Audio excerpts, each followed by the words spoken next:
Many years had gone by since Daniel had been taken a prisoner to Babylon. He had grown to be a wise, good man, and now a new king sat on the royal throne. The new king soon learned that no matter what happened, he could trust Daniel.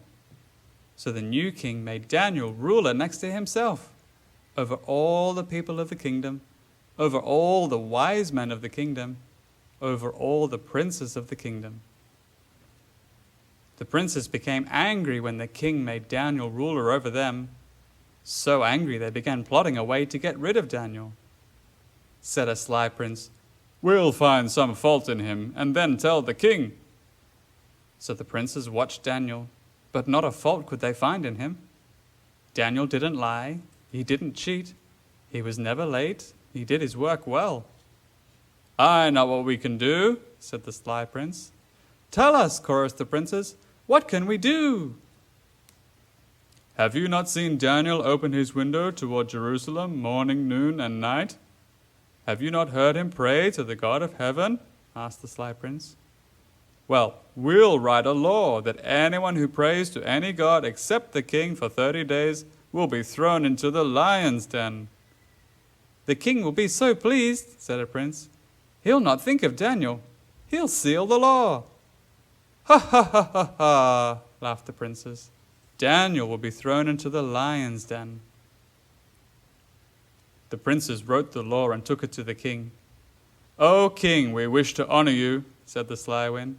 "We have written a law that anyone who prays to any god except you, O king, for 30 days, he will be thrown into the lion's den." The king was pleased. He asked for wax that he might seal the law. A servant dripped melted wax on the paper. The king pressed his ring into it, and so the law was sealed. It could not be changed. Messengers were stationed on the city streets to read the new law to the people.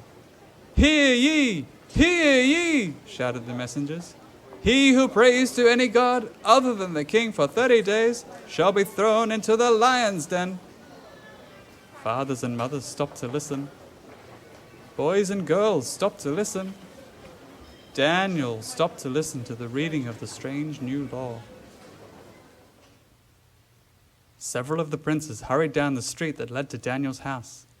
They hid where they could see the window that he always opened when he prayed. They saw Daniel come home and go into the house. Would Daniel open his window and pray as always? Perhaps he would pray in another room today. Maybe he wouldn't pray at all until the 30 days were past. Anxiously, the princes watched and waited. And then Daniel's window opened wide. The princes saw Daniel kneel at the open window. They heard him pray to the God of heaven. They didn't wait for Daniel to say amen. They raced to tell the other princes what they'd seen and heard. Together they would go and tell the king. Their plan had worked. Daniel would be thrown into the lion's den. They would be rid of him. The king was sad. So sad for his friend Daniel. He was very sorry that he'd sealed the law.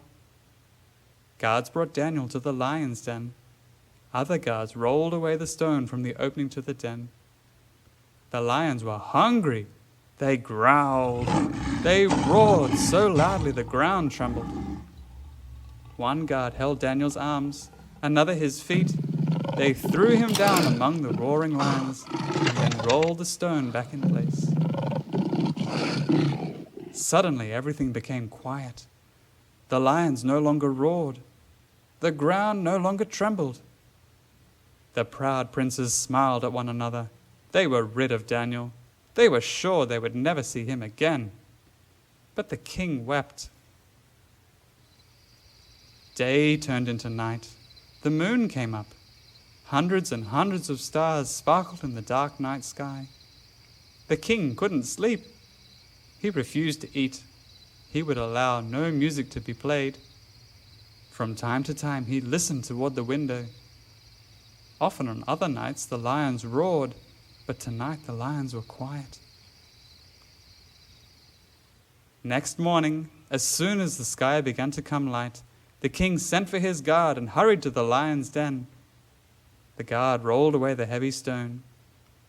Anxiously the king called down into the den, "Daniel, has your God, whom you serve, been able to deliver you from the lions?" Would Daniel answer? Was he still alive? From down in the lion's den came Daniel's quiet voice. "O king, live forever. My God sent his angel and shut the lions' mouths so that they have not hurt me." Joyously, the king ordered the guard to take Daniel up out of the lion's den. The guard let down a rope to Daniel. Hardly was Daniel out of the den when the lions began to roar and the ground to tremble. But there wasn't a tear in Daniel's clothes. There wasn't a claw mark on his hands. There wasn't a scratch on his face. Even as God sent an angel long ago to shut the lions' mouths to keep them from hurting Daniel, just so he's promised to send an angel today to protect us. In the Bible, in Psalms 34 verse 7, God has said, "The angel of the Lord encamps around those who fear him and he saves them." Do you love God? I know you do. Thanks for listening.